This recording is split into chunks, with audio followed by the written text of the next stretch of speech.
Müslüman erkeklere mali durumlarının iyi olması koşuluyla aynı anda 4 kadınla evlenmesine izin veren bir ülkeden bahsedeceğiz. Malezya, Güneydoğu Asya'da doğu ve batı olarak 2 kara parçasına bölünmüş bir ülke. Asya'nın güneyde olsa da gözlerden uzak ama bir o kadar da gelişmiş bir ülke var içerisinde. Çinliler ve Hintlilere ağırlıkta olmak üzere pek çok etnik grubu bir arada barındıran, binlerce yıldır bir arada yaşam sürülen bir ülke burası.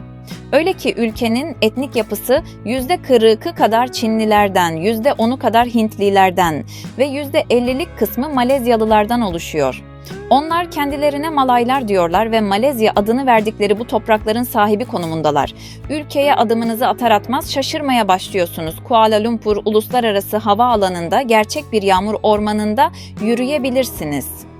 Havaalanının inşaatı sırasında doğanın korunmasına karar verildi ve artık yolcular uçuşlarını beklerken ormanda yürüyüşe çıkabiliyor ve hatta havalimanından çıkmadan yağmura yakalanabiliyor. Malezya film endüstrisi tarihindeki en yüksek hasılat yapan film, zombiler ve hayaletler hakkında olan 2 korku filmidir. Ülke rekor sayıda korku filmi çekiyor. Müslüman bir ülke olan Malezya'da ahlak kuralları özellikle birkaç şehirde oldukça katı. Sarawak eyaletinde henüz adı seçilmemiş tüm çocuklar için solucan anlamına gelen ulat kelimesini kullanırlar. Malezya'nın Tidong topluluğunda gelin ve damadın düğünden sonra tam 3 gün tuvaleti kullanmasına izin verilmiyor. Çift gözetim altında tutulur ve asgari miktarda yiyecek ve içecek almasına izin verilir. Geleneğe uyulmazsa çifte kötü şans getireceğine inanırlar. Geleneksel olarak Malezyalı kadınlar doğum yaptıktan sonra 30 ila 45 gün evden ayrılamazlar. Bu süre zarfında sadece aile üyeleri anne ve bebeği görebilir. Ayrıca bazı kadınların bitkisel banyo yapmasına izin verilmesine rağmen bir kadının saçlarını yıkaması yasaktır. Dünyanın en yüksek Petronas ikiz kuleleri burada. Kuala Lumpur'un anıtsal simgesi olan ikiz kuleleri hem mühendislik hem de tasarım olarak çağdaş ve modern yaşamı vurgularken bir taraftan da Malezya'nın geçmişini ve geleceğini kucaklıyor. Malezya yerlileri dayakların bir kolu olan İbanlar en son kafatası avcılığı yapan kabile olarak biliniyor. Malayka'da Kampong adı verilen uzun evlerde 10-15 aile bir arada yaşayan bu insanlar için kafatası avcılığı uzun bir dönem boyunca erkekliğe geçişin sembolü olarak kabul edilmiş. Burada insanlar izar denilen bir etek giyiyorlar. Her mahallede bir musalla var. 5 vakit namazları orada kılıyorlar. Malayların selamlaşmaları da ayrı bir tatlı. 2 ellerini açıyorlar, yumuşakça sıkmadan birbirlerinin ellerine değdiriyorlar. Batı Malezya başkent Kuala Lumpur'a ev sahipliği yapan Malay Yarımadası üzerine kurulmuşken Doğu Malezya Borne Adası'nın kuzeyinde yer almakta. Ülkenin toplamda 3 sınır komşusu var. Tayland, Brunei ve Endonezya, Singapur ise ülkenin deniz aşırı komşusu konumunda. İstanbul'dan başkent Kuala Lumpur'a yolculuk aktarmasız olarak yaklaşık 11 saat sürmekte. Saatler Türkiye'ye göre 5 saat ileriden gitmekte. Malezya hem bulunduğu konum itibariyle hem de sahip olduğu doğal zenginlikler nedeniyle tarih boyunca hep ele geçirmek istenen topraklardan biri oldu ve defalarca sömürge altında kaldı. Ülke, küresel ticaretin yaklaşık 140'ının geçtiği, dünyanın en işlek nakliye yollarından biri olan Malakka Boğazı'na sahip. Yaklaşık 1,5 asır boyunca Portekizler bu topraklara hükmetti, ülke Asya'nın birçok bölgesinden büyük göçler aldı. Bu yüzden Malezya bugün 3 ana etnik grubu ev sahipliği yapmakta. Malaylar, Çinliler ve Hintliler, hatta Malezya halkı tanımlanırken Malaylar yani sadece nick olarak Malay kökenli halk, Çin ve Hint kökenlerini dahil olduğu Malezyalılar olarak ikiye ayrılmakta. Ülkenin demografik yapısına bakacak olursak, burası Asya'nın en hızlı büyüyen ülkelerinden biri. Toplam nüfus yaklaşık 33 milyon nüfusun %80'i Doğu Malezya'da yaşarken %20'si ise Batı Malezya'da yaşamakta. Ülke çok çeşitli bir yapıya sahip, insanlar genel olarak Avrupa etkisinde kalmış Çin-Malay kültürüne sahipler ülke inanç açısından. Ülkedeki günlük hayata bakacak olursak, resmi dil Malayca fakat ülkede yaşamak için Malayca bilmek gerekmiyor. Kırsal kesimlerde yaşayanlar dahil halkın geneli akıcı bir şekilde İngilizce konuşabilmekte. Bunun nedeni ise tabii ki ülkenin bir zamanlar İngiliz sömürgesi altında kalması.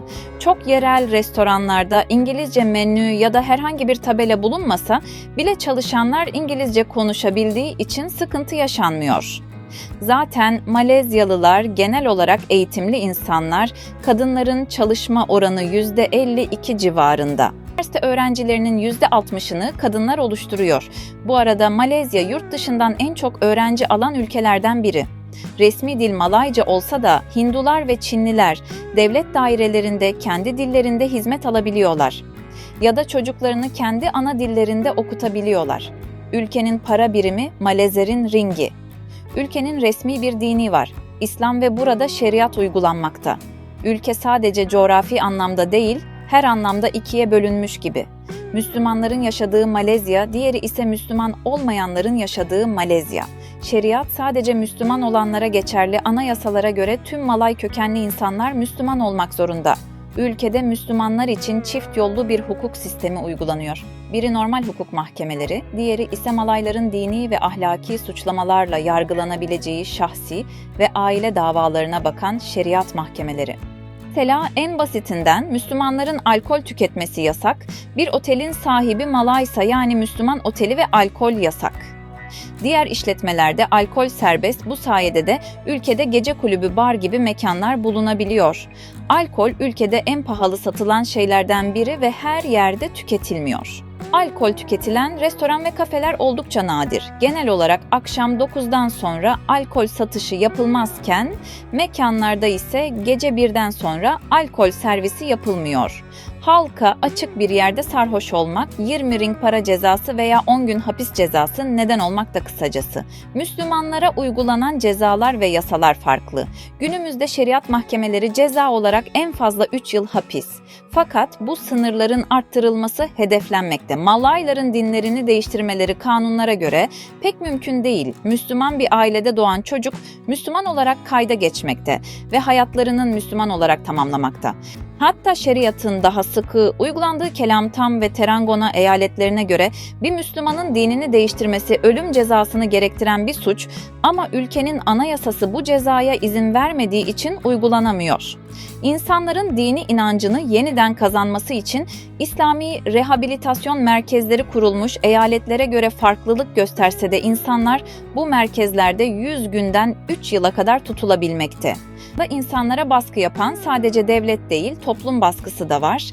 Mesela Malezya'da bir kadının başört takıp takmaması gerektiğini öngören bir yasa yok. Şeriatın uygulandığı Orta Doğu ülkelerin aksine kadınlar bu konuda özgür. Fakat Malay kadınlar sosyal ve kültürel baskı gibi nedenlerden dolayı genellikle takmayı tercih ediyorlar. Malay kadınları yaklaşık 185'inin başörtülü olduğu tahmin edilmekte. Malaylar Hindu ve Çinli kadınların kıyafetlerini yargılamasalar da bir Malay kadını çok rahat yargılayabiliyorlar. Küçük kız çocuklarında bile başörtü görmek oldukça normal.